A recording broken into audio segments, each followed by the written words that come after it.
All right, let's get started. Hey everyone, so this is Jared Napolitano here. I'm going to be doing a year in review stream for the Star Wars CCG for the year 2020. So just kicking it off, let me know if everything looks okay, sounds okay. I kind of envision walking through kind of the key moments and events of the year, and I think this might be an interesting way to just kind of time capsule 2020, which was quite a unique year. But also just we have so much information on the game and so many different media that I think this would be a good way to just kind of condense it all. And if someone wants to know, hey, what happened this year? They can look at this. And then this Google Doc I have here, I'll share this afterwards. It's basically a conglomeration of links. And if anyone out there has seen the NBA Desktop from The Ringer with Jason Concepcion, he kind of does this where he just kind of bounces around at different key moments, key graphics, key quotes, and just really delves into what's going on in the NBA. So this will be something, I won't have all the high-tech graphics or visuals that he has, but hopefully it's pretty interesting just to kind of see, oh yeah, I remember that, or I remember when that happened, oh, I forgot that part of it.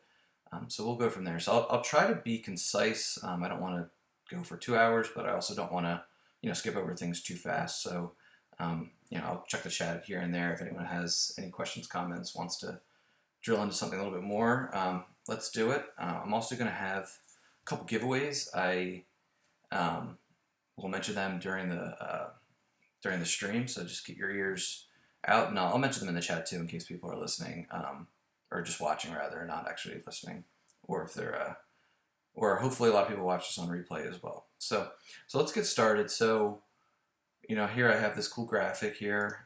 Props to Austin Madison from the NorCal area for making this up. I think this is something you guys are going to see a lot this year as we celebrate the 25 years of Star Wars CCG. But we'll delve in here. So let's take a little time warp back to January, the Outrider Cup, which actually started in December. This was a really cool event. It's some people might consider it a major. It was a closed event. It was only 12 people, but it was a cool idea that came up a couple years ago. I remember Googling, and I think I remember seeing some trash talk on the forums from Baroni back in 2017 about this. And it's got a great punny name, which is awesome. Something I always like. The Ryder Cup in golf, and this is the Outrider. So it was a teams of 5 and 5 that were determined by the Player of the Year standings, and then each captain or the top player in the Player of the Year standings got to pick one captain's pick. So I know Joe was the USA captain, and he picked Chris Wirfs, and Bastian was the Europe captain, and he picked Kieran, and we're going to see Kieran's name notably later in this stream as well. So that was pretty neat. It was 6 for 6. One of the cool things, it was match play, and then in the 2 different rounds, the captain got to pick what the matchups would be. And the interesting thing about it was it kind of, there was an errata that dropped in the middle of the event.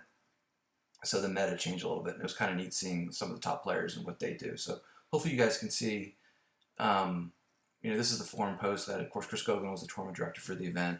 Get the final standings, USA won, and you can see different ones. A lot of these games were streamed. They're on the YouTube channel, which is neat. It was obviously a little bit different meta than now, but it was pretty cool thing to spectate and root on different folks. Again, so you can see all the winners. The prize support, I actually got to see. I know it's been long awaited. I got a sneak peek at some of them, so that's really neat. One of the pieces of it, so that's going to be, I think, administered pretty soon. So those 12 participants, look out for that. And then if anyone's curious, these don't have a ton of relevance just because the meta's changed a lot. But if you're curious, what did the players play during the event? It's right here on the Star Wars CCG website, and you can kind of see what the meta was basically a year ago. And this round 1 was before, there was 5 what were called preview cards as part of maybe about another 15 or so errata to previous cards in December 2019. And then, of course, as we'll get to, there was a much bigger round of tweaks in late March that was, set 12, we'll call it. But yeah, so that was the Outrider Cup. Pretty cool. I think it's going to be something that's done maybe every other year going forward. But, maybe it could be done more. The next major event, our last major event that was live, was end of January held in Seattle. I believe this was the 5th year this took place. I think it started in 2016. There's 41 players, which was the most I think that ever been to Endor. And it was, you know, 8-game day 2. And it was a lot of fun. I was following a lot of it online. There was a team tournament that I know Ryan and his wife Elspeth won, which was really neat to see a spouse couple or a married couple win a team event. That was really cool. And one thing I just want to dive into here, again, I'm going to try to, you know, give each event a good amount of talking to, but I don't want to, you know, drone on about certain things. But one of the things that stood out to me with this, obviously, you know, Hayes is a great player, great history. Same with B. Fred. But this was, I know Eric Hunter had been back in the game barely over a year, if even a year. I know he was playing online. He did really well in the OCS last year. He did well in the match play championship. I played him in the Final Four. But I think it was just really impressive as this screen is kind of struggling to load. But I thought it was really neat that someone who's, you know, obviously Eric's a fantastic player, but doing really well in a live event, a live major, was cool to see. And I don't know why my screen's not showing, but he stood out to me. Obviously, if this would load, would show you he was first place after a day 1. Here, let's try this again. So he was the 1 seed going into the next day. Oh man, I'm sorry guys. I thought this might work a little bit better, but maybe we'll bounce back to it. I don't know what's happening. All right, so maybe we'll come back to this day 1 event. But day 2, you know, obviously Eric was paired with Dennis. Connor, who was kind of, this was his breakout, his first major live or online really. He played against Mishki, who was just coming off a runner-up at Worlds. Hayes played Harpster, who was the runner-up the prior year versus Johnny Chu in 2019. And B. Fred played Taco Bill. So following this along, obviously, Hayes ended up winning final confrontation with B. Fred. There was a great picture, too, of the event. They have this great, I don't even know what to call it, but it's a really cool Star Wars thing that I guess Morris uses for the events out there. It's just a really great picture of two OGs and Hayes and B. Fred squaring off. So Hayes won that. And all right, so now it came back. So this is what I wanted to just highlight was Eric, number 1 here, going 6-2. Connor was the number 2 seed really after day 1, which is really impressive. This is his first major. I know Scott's told the story about you know, Connor's kind of breakout during this event. And, you know, Hayes and B. Fred and Mishki and Taco Bill. You know, Joe just missed, Scott just missed, Phil. This is a pretty loaded field. A lot of really good players here. And I know I haven't been out there for the event, but I always hear great things about the event and how it's run. And the Seattle being just a great city. So that was Endor. And then we had the Jello Cup, which actually started in November. And this is going to be a big props to Taco Bill, who did a lot of the logistics. This was not an easy event to run. It was almost 60 people. I believe it was maybe 58. And it was the Jello format, which was brand new. So after Worlds, it was let's chop this thing down, or chop off the top of the power curve, let's go say, and see what happens. So it was a 6-game Swiss, cut to top 8. I'm pretty sure that it was SOS. You know, it was, I don't know if it was intended this way. You know, maybe just a lot of players, you know, the top players were doing the Outrider Cup, or were just burnt out from, you know, playing a ton of OCS and Worlds and everything. So there was definitely some really good players in it, but, you know, it wasn't quite the loaded field you might see normally. JJD, Jared Konsker, ended up winning the event. He defeated Gunnar Brandon in the final. I think he's Swedish. And that match is on YouTube if anyone wants to watch. I'll pull up here just to give some shouts to the other folks who did really well in this event. Right, so yeah, so if they weren't even allowed to be in the Jello Cup, if they were in the Outrider or OCS, so that lopped off a lot of players, but yeah, but just a really good event, really smoothly run. You know, Bill would send out the pairings. People played their games, I think, mostly on time. And this was the top 8, as you guys can see. JJD was number 1 going into match play. You know, John Michael had a pretty good performance. Adam Fletcher is a 5 seed. Andrew Moss was the 4. Gunnar was the 7.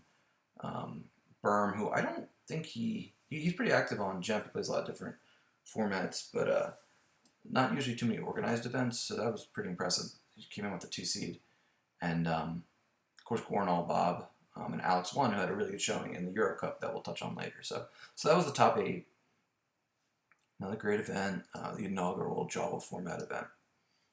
Another thing I just want to touch upon, and this again was another thing that started at the end of 2019, but really took on a new level, was moving playtesting to GEMP. And there was cards that were under construction here and there. Sometimes it would be used, but it really hit a new height. Hayes being the playtesting director, and Matt Carulli and the whole team that he oversees with the GEMP Slicers did a great job getting new cards in there, doing different iterations of them throughout the year. It's really started with like set 12, and then set 13 there was a lot. The process was pretty long. There was a lot of different rounds of cards, but ultimately there's a couple lessons learned. But the fact of the matter is there's so much volume, and I just kept asking myself, what did people do before GEMP for playtesting? Just because it's so hard to really simulate everything, and just now to get the volume and the amount of data and games, and having a big, I think about 60 people on the playtesting team was great. So that was really just a great development that happened, and throughout the course of the year. And I'm on the playtesting team, and I really had expectations about how set 14 testing will go, just because, and I think this is pretty public knowledge. I think Chris has acknowledged it. It was almost like set 13 and set 14 were in a little bit viewed together and updated together. I don't want to talk out of turn at all, but there was some synergy with the two set, or not even synergy, but just testing that went along together. So that was a new height, and we'll see this plan later in the year with just the volume of games on GEMP, just having a lot of positive aspects for the whole community. So then we'll jump in. February, OCS kicked off. This was the 3rd year of the online championship series. 18 and 19 Decide won year 1 versus Mike Gem, and Bastion won year 2 against Silver Glen, Justin Branch. And we now started year 3. And this was interesting to me. I mean, most people probably don't know, but like the cutoff of the at-large bid in 2019 was a lot of players who kind of made another step forward. Me being one in February. Tom Damon, I believe he might have been 6th in the standings, or 6th outside of the at-large. And I know Paul Myers was in that group. And I know Tom Kelly was in there. And Pistone was, I think, the one who just missed. And there was one other player, which I'm sure will come up, that did really well, and then kind of made the leap to the next step. So that was February. Not too much else. And then, of course, we had March, and middle of March, unfortunately, the coronavirus really hit a new level, and a lot of the live events had to be shut down because, of course, safety is way more important. A lot more important things going on in the world. So I think the leadership of the Players Committee did a good job of, unfortunately, MPC had to move to online, but those were necessary measures, and I think in retrospect they were very wise. And we're still kind of in this mode of we can't really have live events, but hopefully soon. But best wishes to everyone in the community that is affected or was affected by the coronavirus, and hope that you're doing much better now. But in terms of impact to Star Wars CCG, games really hit a new level, and we'll get into that just because people going online, and in a weird way, there wasn't a ton else you could do. You couldn't really get together with your friends and go bowling anymore, so people might have been more likely to just hang out and play Star Wars on GEMP. So then we had the March OCS, and this was something I wanted to touch on because it was I won't forget. I remember I was at my in-laws and watching, kind of going in and out of this game a little bit. Between the end of the month, there was a game between Fox, Stefan, and Party McFly, and it was at the very end of the month against the deadline, and I know Eric and Justin, Desai, and Myers, I think Justin was a little higher, but Myers and Eric were like neck and neck in terms of opponent strength of schedule. So everyone was watching this game, and these guys are just trying to innocently get some more games and get their foils, and there's 30 people spectating the game, and they realized it because you can't interact. The spectators can't interact with the players, but just the ramifications that had, that it would have been a deciphering game because Eric or Paul played the players, so it would affect SOS. But you'll see here, and hopefully you guys can see on the screen, that Paul's SOS that month ended up being 42.96, and Eric qualified with 43.17, so it was, what do you even call that, 21 points, 21 basis points, whatever, which really I think might have just been one win, maybe at worst 2 wins that flipped to qualify for that month. So that was an an exciting time. Yeah, and it was flip-flopping kind of during the day, I'm sure, because every game matters. And anyone who's ever played in like a Roto fantasy league, you know that, as players go up, or as teams go up and down in every little category, it can have a real dominoes effect. So I guess all three of them, as Eric's saying, were going up and down. Justin and Eric and Paul. So that was really neat. And that's what's, comes in a lot of months, that there's like a stress going down to the wire. I know I was, even in February, there was 2 or 3 other 11-1s. I think Paul McPherson and Nick Reich, and there might have been one other. I know B-Fred was in it really towards the end, but just stressing over those SOS points. So that was cool. And then, about a week or 10 days into the pandemic, the tweak set dropped. And this was 6, actually only 6 new cards. They were all Dark Side, but then there was 20 cards that were updated, so they were all errata. And you'll see questions all the time, or I did for a while in the gem chat. Why was set 12 only 12 cards or 6 cards? And it's really that cards are updated, and this is something that D&D has talked about. Adjusting power levels, adjusting some cards that hopefully have some good positive ramifications for the meta. So this is our PDF for set 12/tweak set. You can see, Gideon was one of the new cards. He's still the only, I'm pretty sure someone could correct me, but I'm pretty sure he's the only Mandalorian character in the game right now. Hopefully that'll change soon. But Trench is from Rebel, I think he's from Clone Wars, Season 7 maybe. He might have even been in a couple of the other seasons, but Season 7 I'm pretty sure debuted earlier in 2020. Pride from Episode 8, maybe 9. And you got a couple tweaks. The cards that weren't really used a ton, so it was good to kind of change them and make them more used. So this was the tweak set. One of the biggest impacts was Luke Skywalker Rebel Scout. Throne Remains it switched from Like My Father, which was errated back in December, to more of a Saitor Kyle Fast start, and then you saw a lot more Leia's Blaster Rifle, a lot more Luke Skywalker Rebel Scout. So, that was the tweak set. And obviously the meta changed, and every time that happens, people get really excited, play more, which is neat to see, as we'll see in the graph later. Also, this spanned, I'm pretty sure, definitely February, March, and I believe I played the final against Gogolin on, I think it was April 1st, actually. And this was done by Batmouse, who organizes this every year. This is now 4 years it's to simulate the Match Play Championship, except it's all online. So over time, when this first happened, I guess in 2017, not even a ton of the cards. There were still a lot of cards missing, and really, it was really another phase that happened with Gem. Once like late 2017, early 18, like all the cards were just going in. Virtual cards were in. The missing card list was going down, and it just became a lot better place to play because you didn't have to worry about kind of missing cards. So this was the Gem PC. People would coordinate their matches. They played one side, the other. The final 4 were Joe, me, and Gogolin and Adam Trunzo. Trunzo, I see, qualified for the OCS in 19. He also, I think he made a top 8, maybe Continentals in 2019. And obviously Gogolin and Joe, very well established players. Really good year for Joe. But it's funny going into this, and I think I mentioned this to Gogolin. I was 0-6 versus Joe going into this game in really competitive games. I think it was 0-5 maybe in the 18 OCS, and maybe I lost once to him in 19. So I was happy to finally defeat Joe. And I went on to the final, played Gogolin. I won the first game using No Idea against his Hunt down by 5, and then he beat me with EBO against a Stunning Move. But this is a good event, and something you guys probably see scrolling along the bottom here. I am almost positive that Batmouse is going to start the wheels turning on Gem PC 5. I would hope that would take place maybe February, March, April-ish range.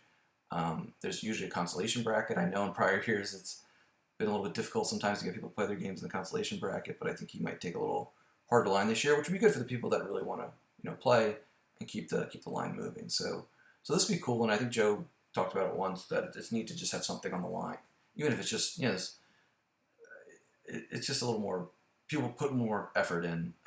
This is more than like an open series league game, or definitely more than a casual game. Just kind of get a gauge on what decks are good, and really try to put forth a good effort and have good results, and maybe even like streamable games that people can watch. So then we go to April. The OCS Joe and B Fred qualified. I think B Fred was 10-2, Joe was 11-1, maybe even 12-0. I'm sure we'll pull up that cumulative schedule again soon. And again, so now we have 6 people qualified out of the 16 for the OCS for the fall playoffs.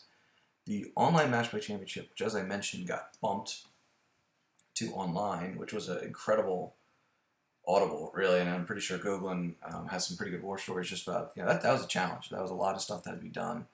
Really kind of changing the, what's the word? A lot of stuff changed to do it online.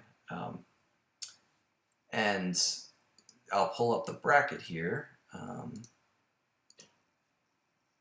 And this was a couple highlights that stood out to me. I have Leia V here, because I remember ISP was pretty popular. I think I remember seeing her as a pretty neat tech card.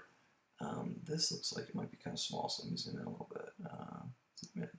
So hopefully you guys can see this bracket decently. So we had the 1 seeds of Hayes, Desai, Joe, and CK. A couple things stood out. There were 3 6 seeds made the Final Four, in Wadden, JJD, and Kyle. And this is funny too, because JJD now, between the Jello Cup, the NPC, and then the Jello Brawl we'll get to, that he finished in 2nd place, he had a really good first half of the year. And he got to the final and lost to Hayes. I think Hayes played Agents for Dark, maybe. I know Jared might have played EBO for Light. I know the other matchup was Throne Room, Hayes, and ISP for Jared. Yeah, so it's interesting just looking at these match play events and seeing how they change over just year to year, and how people can go up and go down, and how some fields are really stacked. And it gets tricky sometimes, but it's not an easy process. I know Bill and Greg and Copeland have done this for now, oh gosh, you guys had 13 years or so. I think it was 2007. So yeah, so that's pretty cool. Looking forward to that next year. I think it's tentatively scheduled to be live in April. I don't know if that's going to happen. Another thing, that kind of memorable thing, I think Wayne as a 9 seed made the Elite 8, which was interesting. Good run for him. And Matt Scott made the Elite 8 as well. I think he was, we'll see here, as a 9. Yeah, so it's a good event for 9 seeds as well. And yeah, I know this bracket, the one that I was in, I was the 5. I think the 1, the 2, Eric, 3, Hade, 4, Charlie, 5, me, 6, Hade, or 6, Wadden. They all played Agents of the Black Sun. So it was a pretty popular deck at that point. And Wadden played There's Good in Him for Light, which is just like the thing you don't want to see if you're Agents. So that was a great meta call. And yeah, that was the NPC 2020 online. Let's see, another thing that stood out to me. So, I don't know, I would hope a lot of you guys would have seen this thread, but this thread just kills me. There's a lot of great stuff in here. So this is the memes thread that Kendall Korn started in April. I'm sure a lot of these, I think Jerry threw a bunch that might have been just aggregated over time, but if you guys need something to give you a good laugh, go through this thread. There's some awesome stuff in here. I like the Septoid Droid ones. I like the Tarnmycin one. A lot of the stuff when you play this game long enough, you're just like dying because you know exactly what's going on. So I would give this a recommend. And again, I said at the very beginning, but I'll make this document available so everyone can have the links and check out different things if they're like, oh, I missed that, or how did I miss that, or this will be posted and people can kind of do different things. So I would encourage everyone to read that thread, and if you ever have good ideas for memes, throw them on there and make the community laugh. And yeah, good point. So Eric, yeah, so Hayes had won the first 2 majors of the year. He also was 7-1 at Worlds earlier in the year, and it's just on a really good roll through April here. So now we get into May. 2 really, really, really good players in Greg Shaw and Bastian Winkelhaus qualified in the OCS. And what else was going on in the background as well? And Taco Bell was running this as well, like he did for the Jello Cup was the NPC consolation bracket, which ended up being a final of Team Pittsburgh with Dan and PMJ. PMJ won. And yeah, there's some good matchups in here. I think a couple of them, I'm pretty sure the final, or at least the semifinals, are on the YouTube. So if you guys are interested in that, you can check that out. This was neat too, because I know there's a lot of questions on how would the consolation be done. Usually in the live event, people just drop into that bracket, and then there's also like a consolation event on Sunday that people play in. But this year it was done, online again, and similar, coordinating the games. Probably because it was similar to like the GMPC. It was not similar to like the actual NPC online, since that was done at certain times and streamed. So after that, the Bunta Eve Jawa Brawl. This was the second event. The Jawa format got a refresh in, I guess it was right in mid-May, just to kind of adjust, because there were some decks that had just been nerfed a couple different ways, like Rops and Old Allies, that really didn't deserve to still be in the ban list. So that was adjusted. This event was a little more. It wasn't quite as. It wasn't like the registration thing. You basically just signed up for the Jump League. People played their 12 games. At the end of the day, it was whoever had the best record, and for better or worse, the winner was an alt. We think 12-0, mysterious 12-0. We still are not sure. And so I'll go down here. JJD went, I'm pretty sure 11-1. Maybe he even went 12-0 with not quite as good of an SOS. But he really knows how to play Java format, and that he finished really, really well in both of the events. And if anyone's interested, there was a post recently that somebody I know posted on the homepage, and hopefully this homepage is going to get a little more activity. But this is kind of the background, the Java Council with Kendall and Eric and Bill. I know there's a couple of people involved, like Adam Fletcher at Base Troopers provided some good data on the Jello Cup and just the Java format in general to help these guys make some decisions. And this is 2.0. You see some of the changes, and then we really just like a week or so ago, maybe 2 weeks, the list was updated a third time. So yeah, that's a Java format. I like playing in it sometimes if you're just tired of seeing the same decks over and over again. But I do like it when there's an event tied to it, and I would bet and hope that there's going to be a third Java event in the next month, 2 months or so. Just again, do some prize support, have some fun, put something on the line for people to play for. That's a little more interesting than just playing open league games or casual games. So yeah, and then just a heads up. I think what we're going to try to do as a marketing team is have more posts here in this news. We as a community, I'm sure you guys listening all know, like we do so much on Slack, on the forums, just places that aren't the homepage. So hopefully we're going to beef this up a little bit more and get some more news on here. So look out for that. Yes, that was a Java Brawl, spanned it was a 45-day stretch from mid-May to end of June. June OCS came along, Baroni and Justin qualified. These are two guys who I think are 2 of 4 or 5 players that have qualified all 3 years. And Baroni is the only player to have 2 12-0 months over that span of 3 years. So these are two regulars in the event for sure. And I know Silver Glenn has had a couple, or I know he had 1 12-0 month and a lot of 11-1s. So they entered the 16-player field as well. Then we go into July, and a couple of really cool things in July. So one, start with the OCS. 2 guys, Brad Kipple and Nick Reich, I think they were both 10-2. They both qualified. I think Nick was actually way up in the at-large standings last year too. And Brad, really consistent player, he qualified as well. So they joined in, and that was the July OCS. And we'll pull up, actually let's do it right now. Where's the spreadsheet? Because we're gonna, I'm sure, talk about the OCS a little bit more. But yeah, this spreadsheet maintained by Joe Olson, which thank you very much. This is something people, I'm sure, did and will go through during the course of the year and during future years, where you can see who qualified, what the record was, how many games they played, who they're, and this is awesome with just the SOS in every single month. But yeah, so we had July and Brad and Nick. then also in July, we had Online Play Week, which usually it's like a weekend, usually it's like Memorial Day, or it's been like holiday weekends a couple times. And this is just to encourage people. And I helped update this note, and as I was reading it, as I was reading and editing it, it's really interesting how online play has evolved over the past couple of years. And it's really going to get even more of an update next year because, I mean, for better or worse, GEMP has got to be 99% of online games played right now.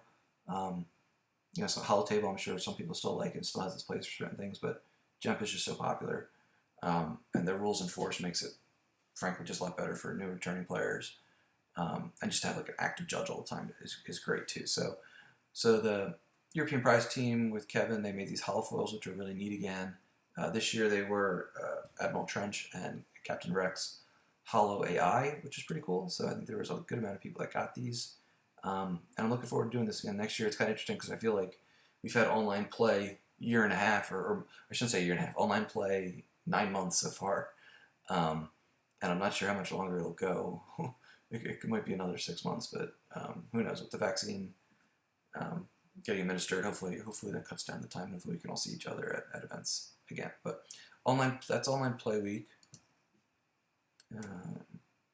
And then what happened in the middle of Online Play Week was GEMP reached its 200,000th game. And I put together some of these graphs, and I put together a spreadsheet, and I was just like, oh my gosh, we're playing a ton of games. And thank God we have this, because, I put a post one time on what would happen if we didn't have GEMP. Like, some people said, oh, just go to Holotable, but like, I don't know. I feel like the combination of people being home and nostalgia and Star Wars content and just GEMP being really friendly, I think was like a perfect storm, and I think that more people actually came back to the game, more people started playing the game, and thank God we had it. Thank God to Troy and to everyone on the PC who maintains it and works and maintains it, because it really has been a great way to keep the game vibrant and active. So actually I just updated these today for 12/28. I mean, you guys can see that this thing, total games played per month just skyrocketed. This huge stretch here was like March, April, May. Came down a little bit when Set 13 came out and people prepping for World, it shot back up. I think now, I think if you take the stretch of like November 15th to December 15th, it's probably the highest 30-day stretch ever, or amongst that. At least like November 10th to December 10th. It looks like we're active unique players. This one's interesting too because with the private games, presumably there should be less alts. There should be less unique users that are like incumbent players, we'll say. So I'm kind of hoping this little trend here is hopefully new players coming to the game. You guys probably just saw a post on the forums that private games are here now, was what Matt said. So, those have value, especially with teammates playing, and they definitely have more value ahead of like a major win, or definitely like a match play type event like the GEM PC or the MPC. That those are really neat to have and use. But the point being is some of these numbers here about active and unique players might have been clouded a little bit with alts. I'm going to scroll down here to cumulative game played. And I mean, this slope, I think math people out there, it just, it started off kind of slow and now it's really starting to get steeper. And that will be a trivia question, and I will ask you guys. So one thing you won't see on this thread is the total number of games played in 2020 on GEMP. The number, I'm going to tell you the number is 67,000. Probably, I checked it earlier, 67,000 change. It's probably now like 67,200. There's 230,000 games played ever already. So 67,000 this year. Now the trivia question, and I will give a prize, and I'm probably going to give whoever wins this a couple options. And I think they are going to include some things from my Reflections 4-pack. So if you guys like that. But I will ask, I'll type in the chat too. So how many games played in 2018 and 2019 on GEMP, rounded nearest 1,000? So if there's 67 in 2020, let me hear some guesses for how many were played in 2018 and 2019. I wrote this down earlier. I may not answer this minute, but I think it's really interesting, and actually I have all of them per year, from going all the way back to 2013. So yeah, actually you can add them together. You can add together 18 and 19. So how many of those 2 years? And again, 67,000 in 2020, 230,000 all time. Jump started in 2013. Was when Troy started working on it. And as you guys are putting them in, I'm just going to talk on these last couple graphs. This one here is games played per month. So when I normalize it for a 31-day month versus a 28 versus a 30, you'll see here. And again, these are only through the 28th of December, so those might change a little bit. And then this last graph, I call this the Bat Mouse effect. And this is just Bat Mouse, just shout out to him. He sets up all these leagues all the time. Anyone asks, that's where I have the Gem PC, I haven't talked to him about Gem PC 5. I'm sure when I say, hey, you gonna play Gem PC 5? He's gonna be like, yep, I definitely am. Just remind me, and he'll probably set it up immediately. He's been instrumental to setting up geography leagues, to different format leagues, to competitive leagues, to people who wanted Premier to Dagobah League. He sets one up, and it has like 3 players. So he's great, and big shout out to him. So it's going to be like roughly the closest for the 2 years combined of 2018-2019. How many thousand games do you think were played on Gem?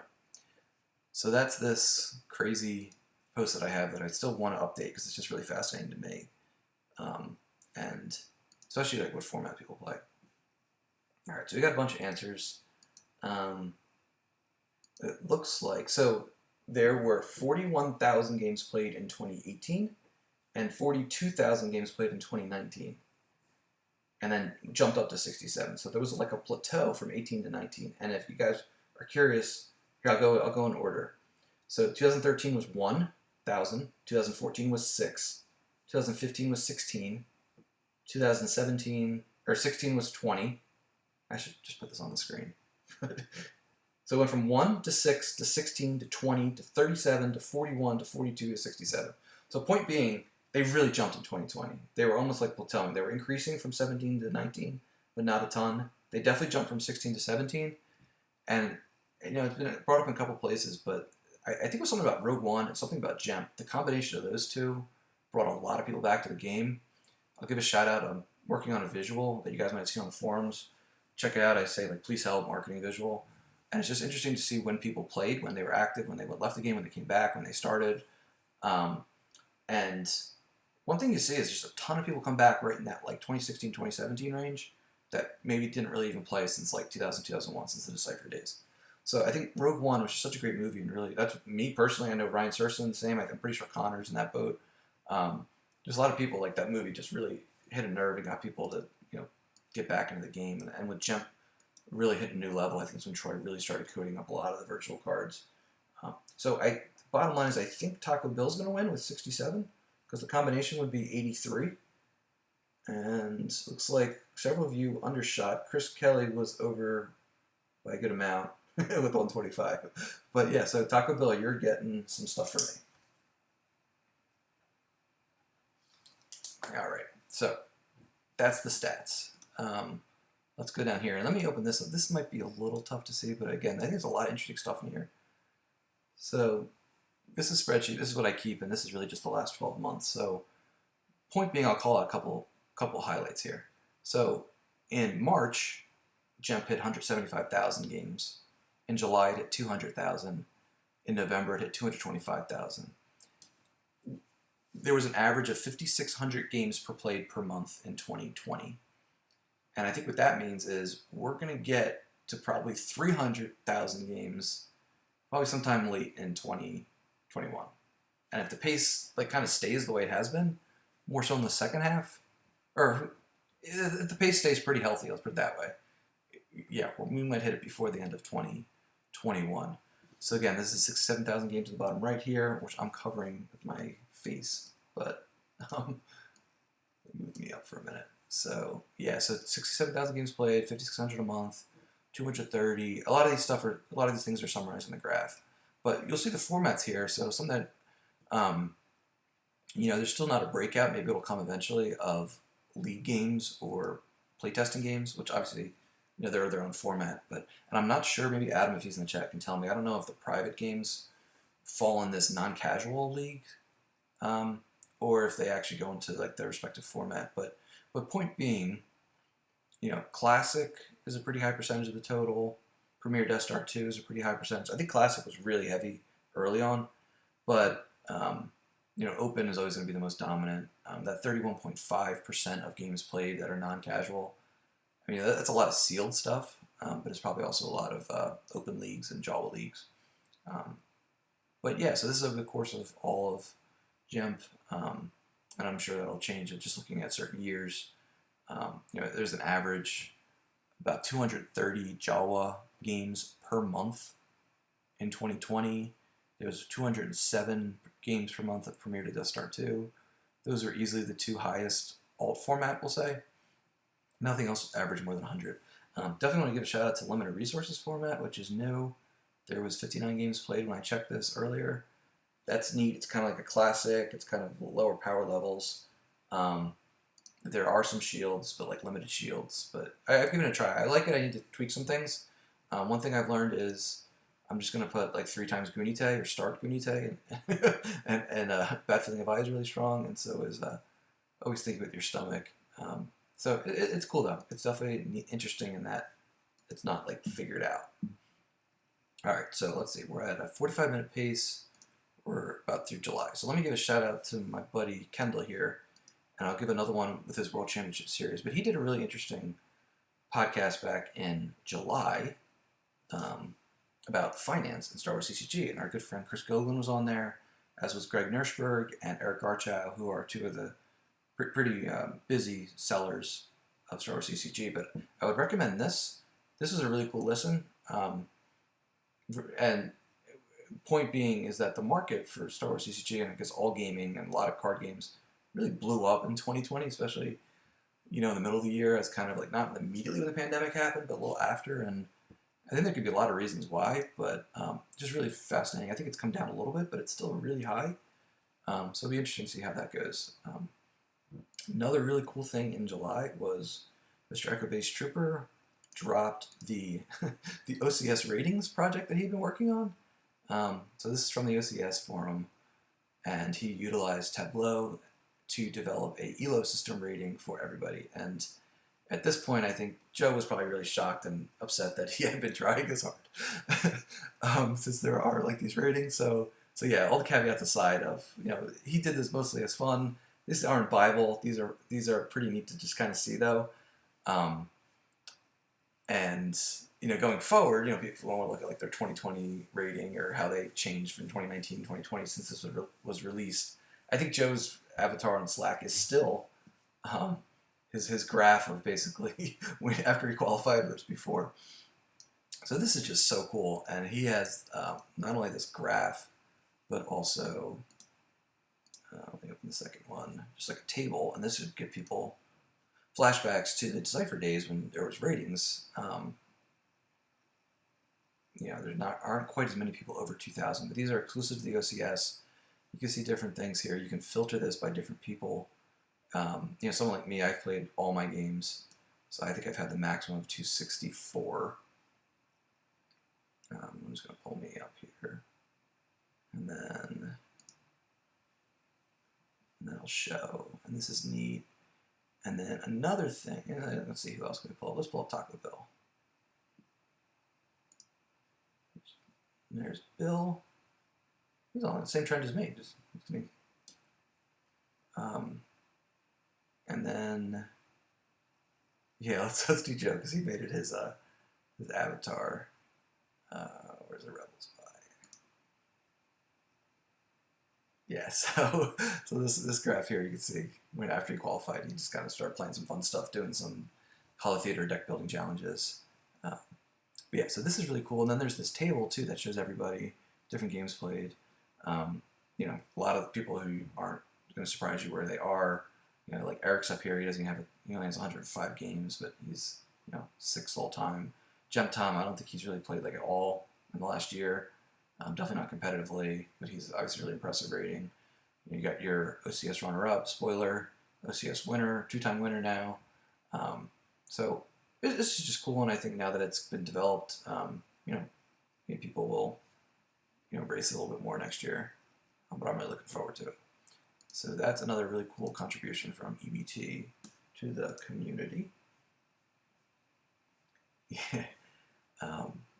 And then we go to August, OCS August, you had, which was really interesting. So Myers and Drew qualified, and then Adam and Connor also qualified as the at-larges for the season.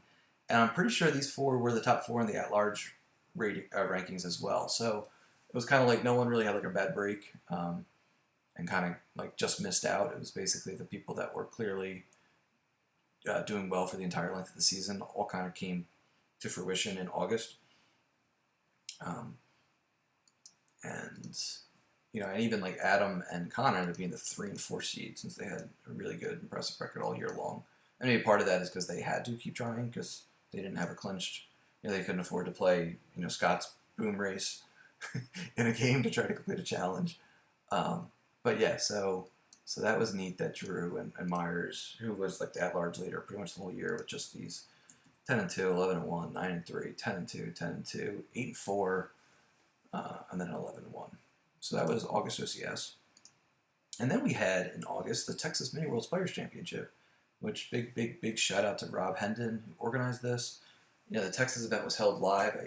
I think it stopped maybe in 2017, but it had been done for about 10, maybe 11 years in person down there in Houston or Austin. I'm pretty sure it was almost always in Austin. Just a fun event, and he did it online. He organized all of it, had some great surprise support, including out of his own pocket, I think. But just a really good event. And it was interesting because it was 8 pods of about 8 people each. It was differential for 4 games. So, we've played a lot of SOS in this community recently and not a ton of differential except outside of match play. So that was a neat wrinkle. He also seeded it, to try to make the pods as balanced as possible. And it was neat. It was done the pod play was done on a weekend, Saturday and Sunday. I did like the 6 a.m. because I was going on the beach for vacation, like right at 1. So I was happy to be done when I was done. But the coverage was awesome. Taking a step back, Dan, Rob, Queso, a lot of the other streamers just did a great job for the MPC, for Texas, and obviously for Worlds as well. OCS coverage, Joe did a lot of coverage. I got my feet wet with it. Goglin does a bunch of stuff. So it was just really neat to see the community really mature as a whole in terms of streaming. A big shout out to Queso who did that video. It was like a 10 or 15 minute, Queso streaming video for dummies basically, and that's why I'm here streaming this right now on Streamlabs. So big thank you to him. That was a really helpful tool. Yeah, of course. How could I forget? Yeah, Chris, with the Texas pod play, you got to pick 2 decks to come into, and you could decide at the moment you were matched up what deck you were going with. So, a lot of people said, hey, this is my deck for this person because they're likely to play this, and vice versa. And it was something new and different, and I'm not sure if it was perfect, but it was just definitely good to try it out. And then so it cut the top 2 in each pod moved on. I'm going to pull up this might just be the full form thread, yeah. So if anyone's interested, here are all the results, all the differential. I painstakingly integrated these results into the major results thread, which I'll pull up in a little bit. Just calculating the differential for people. Not sure if that's the best way to do it, but that was how I did it, to kind of break some ties and rank people how they did, like 1 to 62 or whatever. So a lot of cool stuff in here. We'll come back to Texas in a moment. Then we got to September, and September 1st, and this announcement was done by Matt Carulli about GEMP going open source. So this was a big deal, and getting a lot more people involved in the community who can now help to code new cards or address bugs. I know personally, I think this is when Adam got much more involved in coding for GEMP, and now he's like admin and doing a million different things for it, which is awesome. And I'm sure a lot of other people are doing some really neat things, but as a result of this, we got Bane Millar's now coded. The missing card list is now exactly 100 deep, even though some people will still whine that there are too many missing cards, but if my math is right, this list is only 100, which is really neat. And I would say like 75 of these are cards you probably would never see at a live tournament either. Some of the big ones, as I found out recently with Hayes, Scrambled Transmission was kind of cool to make Grimtosh or Shocking Information / Grimtosh immune to sense. Tractor Beams I know people want. Those seem like they're very difficult. Like Frozen Assets is like a choke card. It's shielded. That's something that I bet people would like to see.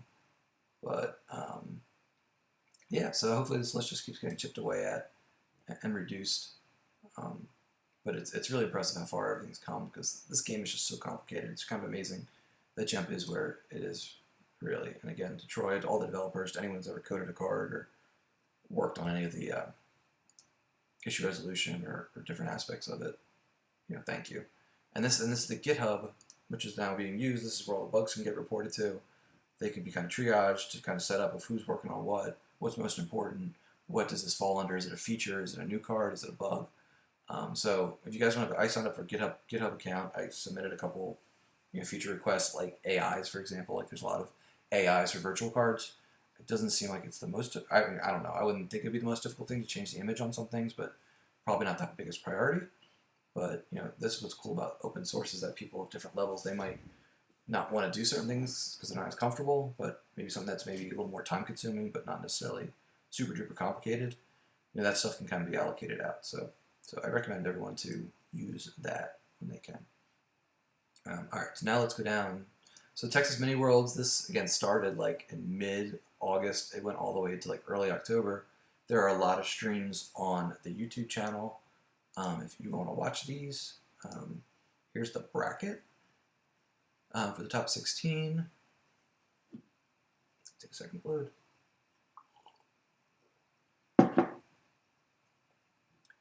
And obviously, not really a spoiler, but Greg Schell was runner-up. Matthew HT was the winner. He hadn't really played for a while, I believe, not since 2015. He came back for the NPC, and then he did really, really well in Texas Mini Worlds. I know he had that really epic match versus Mike Kessling, where I think Mike won the first by like 28, 29, something wild. And Greg and Joe had some pretty good matches too. I know there's like a Legend ISB. And then obviously some really good players. Matt Lutz, shout out to CRG being the 1 seed. I think one of the most memorable things of the pod play was him, facing Bastion, who's one of the couple best players ever. I think it was the first game where he won by like 28 against Iswado with Hyperdrive. Or I might be wrong. I think he can correct me, but it was just a big impressive win early on in pod play. I know that. And then, a lot of the usuals, like Baroni was in here, Desai, JJD, again, continuing to have a really good year. Bastion, no surprise. Brad Kipple, who qualified for the OCS. So that was the match play. Players coordinated. The streaming was great. Covered a lot of the games. And ultimately, MHT won. And I have the Guts picture here because he played that pretty neat throwing him Guts deck that was a little bit different. There's some pretty crazy Doom stacks I remember with like the home one with like 8 dudes on it, maybe even 9, against ISB. Pretty sure it was ISB. So that was cool. And then also in September, I know I was part of this for the Coruscant League, and then Bestman and Endor did the same thing. I think Sam Tashima organized the Bestman one, Chris Worst did the Endor one, and basically I was like, hey, it's really a bummer that we can't get together and play live locals, but maybe we could do events on Gem. So set these up. Coruscant, we're in or almost on our 4th month. Bestman and Endor did a little more condensed season. Actually, I just saw a Bestman game going on now. I'm pretty sure Endor is done. Done November 30th. So these are just neat ways, again, just to give people some concrete thing to play for. The PC provides prize support. Also, the league kits went into it and were given out. And I encourage everyone, with or without prize kits, or maybe just plan to get them at a later point. If you're like in Atlanta, or if you're Southern California, I know they've had leagues. Set up a league, maybe get 6, 8, 10, 15 people together, and decide you can play Java format for a month. You can play sealed if you want. And again, Batmouse is really helpful with all these.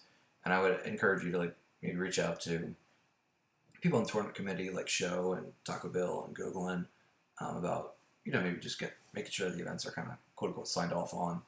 Because I know to some extent, there's only so many league kits, and they're kind of reserved for different regions or different groups. But leagues are good. Play leagues and reach out to Batmouse in any medium.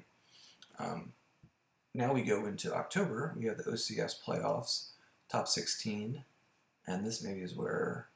So this might be a little bit similar to the link I have open. But yes, this is Gogolin, again, the tournament director for this, like he was for the Outrider Cup. Well, he was tournament director for like the whole year. pull up the bracket in a minute. The draft order based on this, who got to pick whom. Myers went first and picked Nick. And then Justin picked Tom. And, and then it went from there. So, some interesting matchups. Drew picked me. I was the 6. He was the 5. And then Bastian, I think, picked Silverglen because I don't blame him because with time zones, I think there's only 3 options left at that point.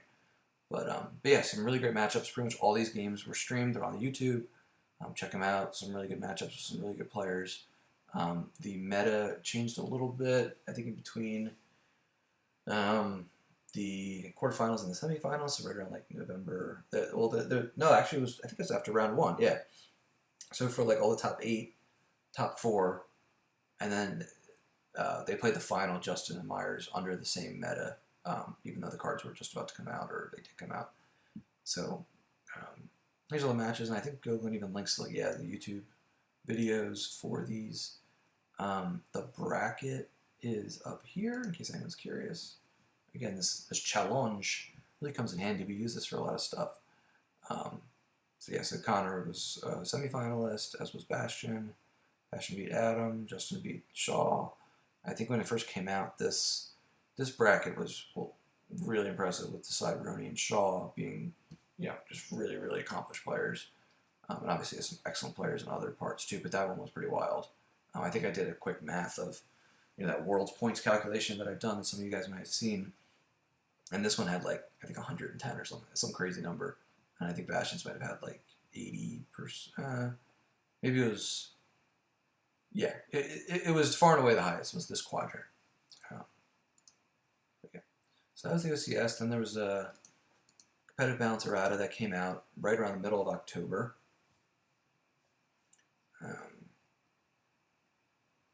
Gideon was tweaked a little bit. Subsiding Way was tweaked because ISB was really doing well with it. A couple other things. This is maybe like 10 cards. Legend was taken down a slight notch. No Idea was taken down a lot. R2 was kind of shaping the meta a lot. So he was taken down. Walkling was banned from Throne Room. And I think all these are pretty good. Chris and the D&D team tries to listen as much as possible, but trying to balance, kind of short-term results and kind of long-term vision and, what people are happy about, what they're upset about, and go from there. So this was middle of October. I know we already talked a little about the top 8, and I'll come here in a minute. All right, so now let's talk about the Euro Cup. So with no European Championships this year, unfortunately, live, there was a alternative event held online. Shout out to Thomas Pop. And Kevin was highly involved. He did a Hollow Theater talking about it. Kevin Jop talked about planning this. And it was a really unique event, really, really neat. They opened it up. People from America could play. It wasn't just Europeans. There was 10 or 11 teams with 3 players each. They did 3 different formats with Jawa format. Plus, it was actually tweaked Jawa. It actually added like Watto in to ban, and somebody else got added on the light side. Just a really good event. It spanned like the whole month of October basically. There was like a team final confrontation, and ultimately Bastian Silverglen met HT, won, versus CRG, Alex, and Vieko, I believe. I apologize if I'm saying your name wrong, but Mighty Mall. So that was a really cool thing, and some streaming going on in the final games. But here's the final standings. It was actually 12 teams, and yeah, it looked like people got points for wins. There was some pretty sweet prize support. I know they talked about, and it was really cool that it was able to be held. Definitely shout out to the location that they do a lot of the Euro events for, including like Worlds last year. If you guys are looking to donate a little bit, Zu den Verwinden. This was, what Tim Haas recommended, contributing to a little bit. And yeah, hopefully they're doing okay, given the live gaming industry has been in a tough spot this year, I imagine. All right, so a couple other events in October. Adam, I'm pretty sure, I don't know if he's entirely responsible or just mostly responsible for doing private games on Gem, which are really neat and really helpful. I think they cut down on alts, which some people don't like for some valid reasons. They're good for teammates to practice different things and not worry about anybody spectating. And they've been really straight up a game changer. And I think they're really, really helpful when there's like pending match play events. Especially since like all the gaming now is on Gem. You can't really just like play people and play tests nearly as efficiently as you used to be able to, or not as much live, put it that way. So that was a big development. One more thing, so the Mandalorian dropped right at the end of the month, and I'm not going to do any spoilers at all, but I think this is noteworthy because it's more Star Wars content, some really cool stuff. People talking about Star Wars in mainstream media, some characters that we're familiar with, some new ones emerging during the episodes. I think it was 8 episodes. I really liked the season. I watched it pretty much every Friday morning. Running the Star Wars Twitter account, I couldn't imagine not watching it like as soon as possible on Friday mornings because everything on quote unquote Star Wars Twitter would be spoiling stuff left and right. So, bottom line is, it's always great having more content. Looking forward to those cards and integrating their way into future sets. And yeah, so that was cool. Let's go to November. 2 months left. So our pace is pretty decent, a little over the hour limit, but hopefully we come in at a decent. One thing I do want to give a plug to, I'm going to jump ahead real quick. So a lot of you guys know I run the Twitter account. We are at, I'm going to do another giveaway here. The Twitter account, as you guys are going to be able to see in a second, is at 799 followers. If you're on Twitter and you're not following, please do follow. And also, whoever the 800th person is, I'll give you something, probably a Reflections 4 item of mine or some other neat PC swag. I can ask Scott maybe what we got in the hopper for different stuff. But so give that a follow if you haven't. Just more visibility, more people following, the better. And it's a good source for news if nothing else. It interfaces with Slack for the announcements. But it is a pretty cool thing, and I've got more and more comfortable using it this year.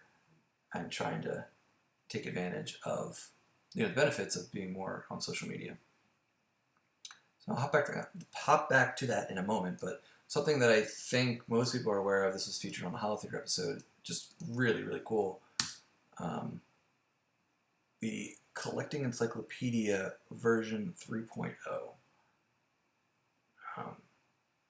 So this thing's awesome. So you guys haven't seen this. It's basically all the Decipher timeline. And it's just so visually awesome. It's got everything you could imagine related to collectors. So I think this was plugged. It's probably worth plugging again just in case people missed it, because it's just got a lot of cool stuff. There's a couple typos here and there, so it might be like a version 3.1. Like for example, I think down here, it looks like it says Dagobah revised, but it should be Reflection. So it's little stuff like that, but overall, this thing is absolutely amazing. All the different pictures are just incredible. And every set.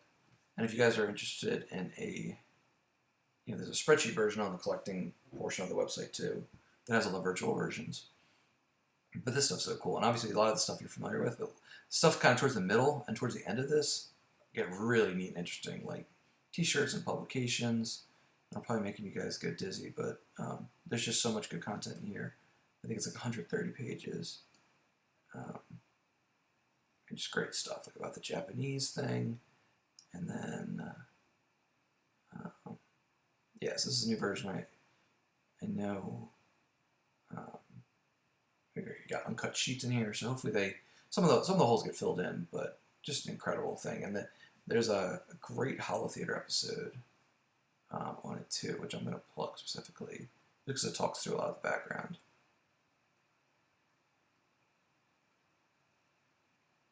I believe it was Chris was the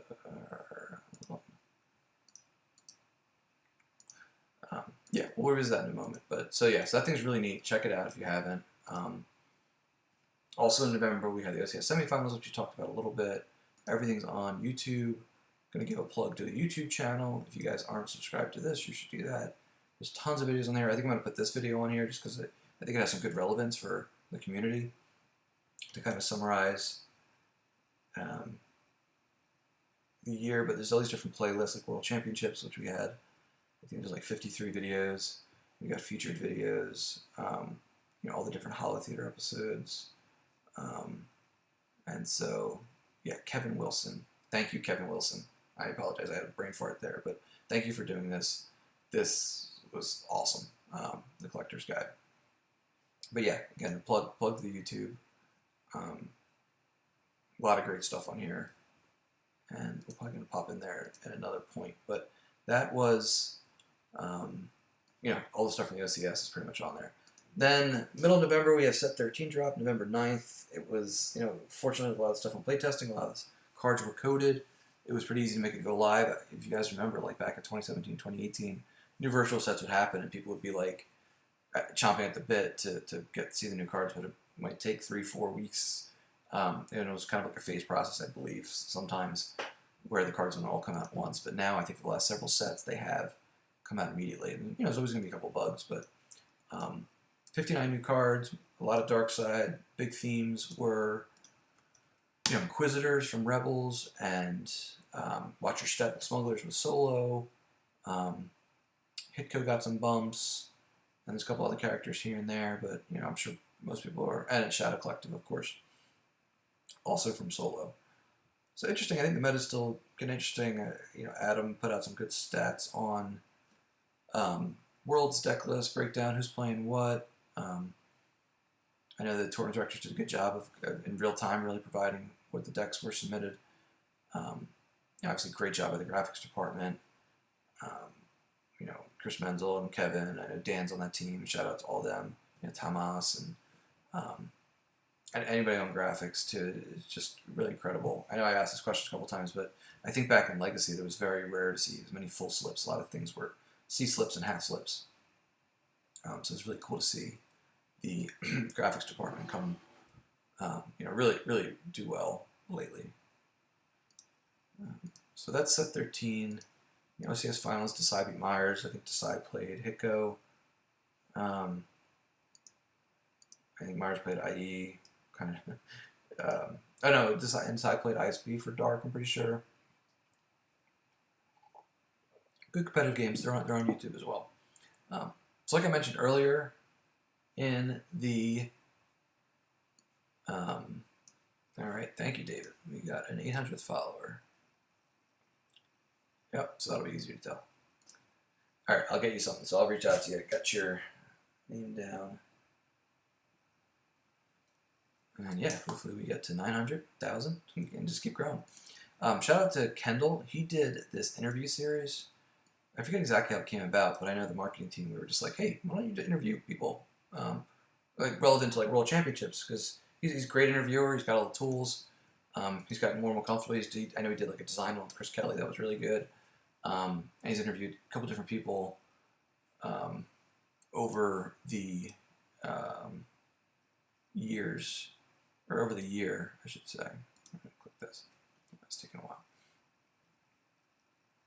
And he interviewed, a lot of the powerhouses like, Matt Sokol and Bastian Winkelhaus and Justin Desai and Emil Wallen. And he also interviewed runner-up from 2005, James Paul Booker. And I wouldn't be surprised if he has a couple other really neat ones coming up soon. So if you guys haven't listened to these, they're really great. Highly recommend. Pretty easy to remember. It's just kendallcast.ninja. And yeah, give him a subscribe because he's doing good work. Also want to, I guess, kind of toot my own horn a little bit.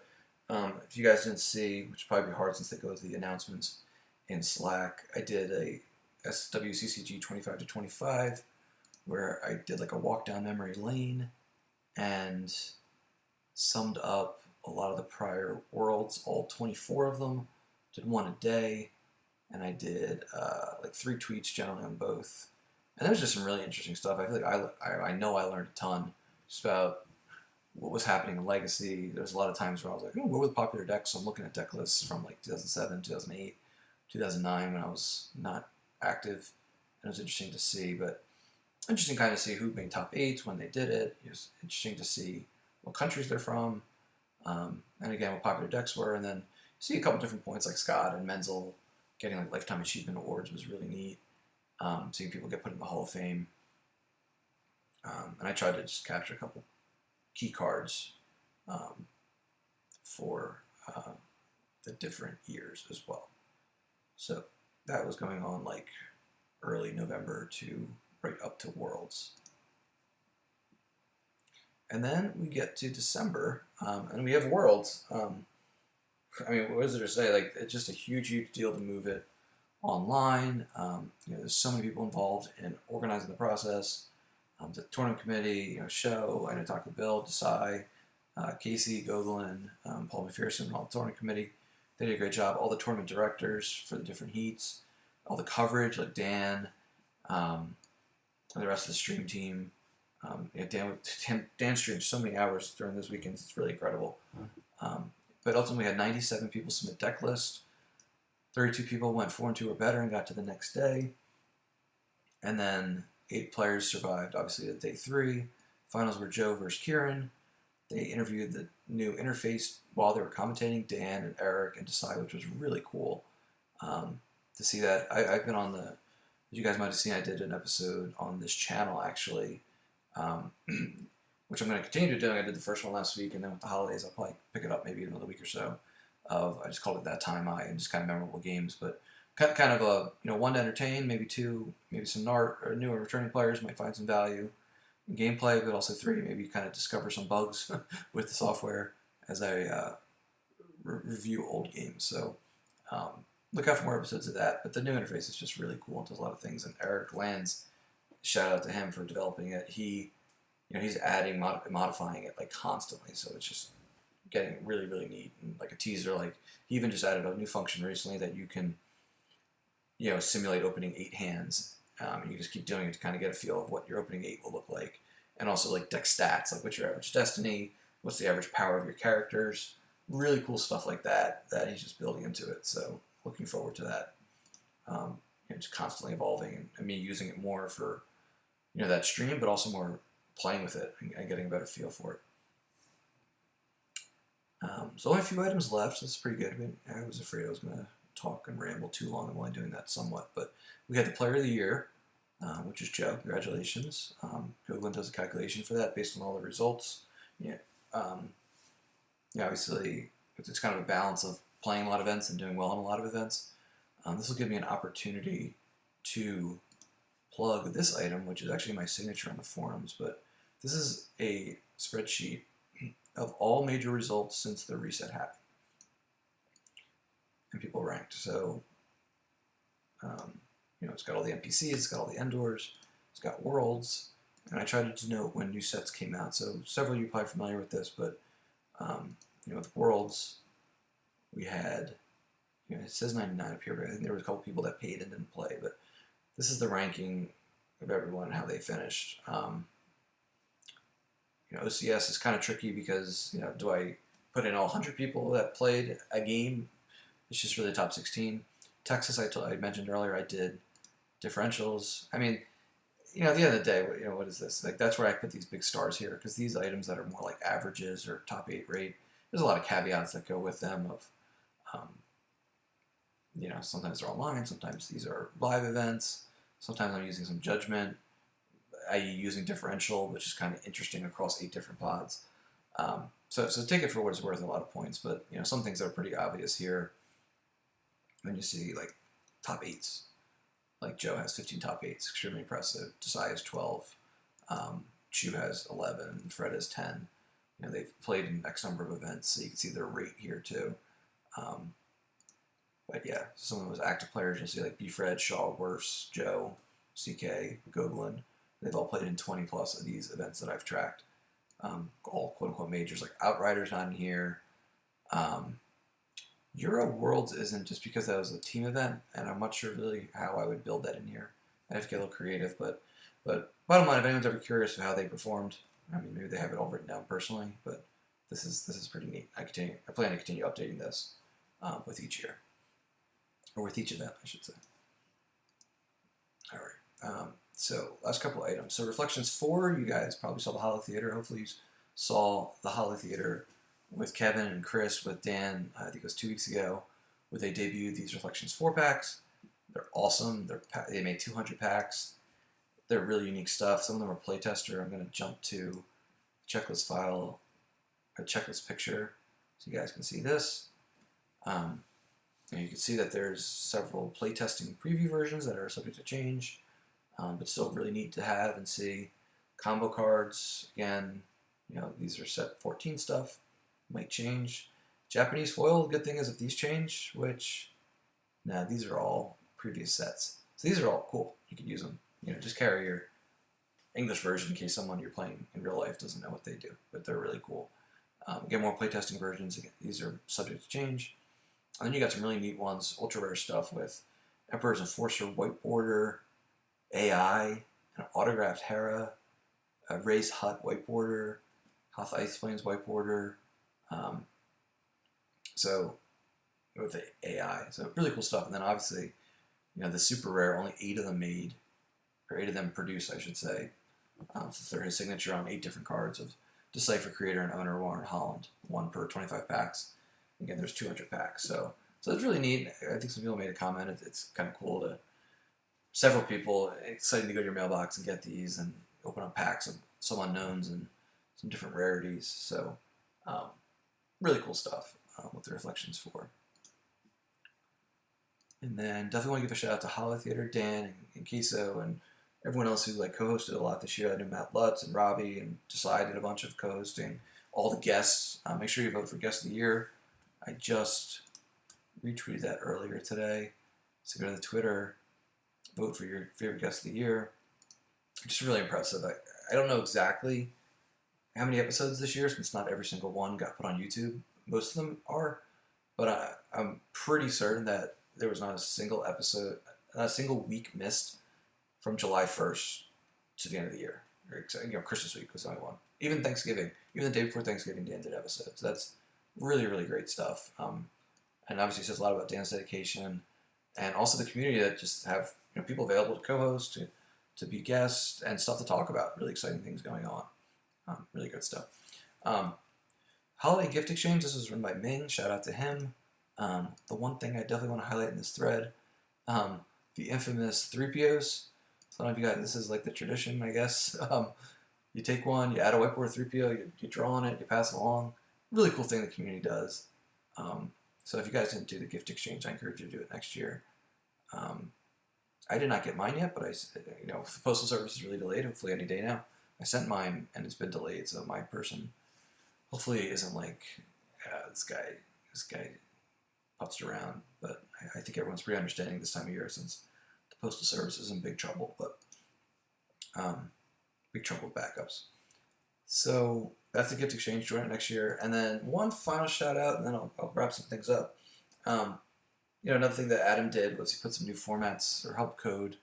I apologize if other people work on these. I see a lot that he gets credited for at least a majority or all of the work. But the episode 1 sealed format on GEMP and the limited resources format on GEMP, which Steve Skilton devised and created, and it was a matter of X-listing just a ton of cards from a certain format and making it able to be filtered within Deck Builder. And obviously episode 1 sealed, I know he made that, and then he got some feedback on what cards are missing, what does this stuff need as fixed cards to help make the decks competitive and balanced for both sides. So, obviously check out GEMP. If you guys are interested in those type of formats. It was cool seeing a different sealed after so long having, Jabba's Palace, Death Star 2, Endor, which are neat and fun. A lot of people really enjoy them. But, it's cool kind of seeing something a little different. So, yeah, here's limited resources. I think it's down here. So, yeah, this links to the forum that shows you the specific band. But more or less, it's like a lot of Decipher cards, Origin Trilogy cards, cards that aren't like super overpowered, and some shields. So it's neat. There's a league for it, so you can play some competitive games. And I'm going to plug, I know Steve said I think he's got a pack of Theed, unopened pack of Theed for the winner, and a pack of Reflections, some Reflections for the second place person, which I think MHD is doing really well. Yeah, he's 8 now. So he's 8 now. I'm down here like 3-3. I got to play some more games. But yeah, so I recommend joining that. So that is the year in review. I think we just about covered everything. We're under an hour and a half. We talked about majors. We talked about new cards. We talked about new contributions to the community, like collecting Encyclopedia and new features on GEMP. talked about leagues and open source and podcast and YouTube and all that stuff. So I guess I'll wrap up. Just thanks to everyone. I tried to shout out. Hopefully I didn't miss anybody. But try to shout out a lot of the awesome contributions made this year. 2020 was a unique year, trying year in a lot of ways. Again, hope everyone's doing okay and safe with COVID.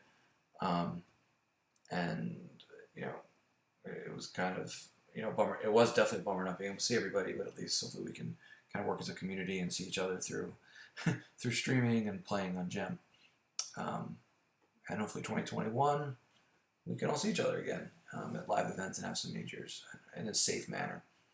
So that is about all I have. I got Taco Bill and David for giveaways. Thanks for everyone for interacting on the string. And again, I'll save this spreadsheet, or not the spreadsheet, this Word doc, and I'll make it available.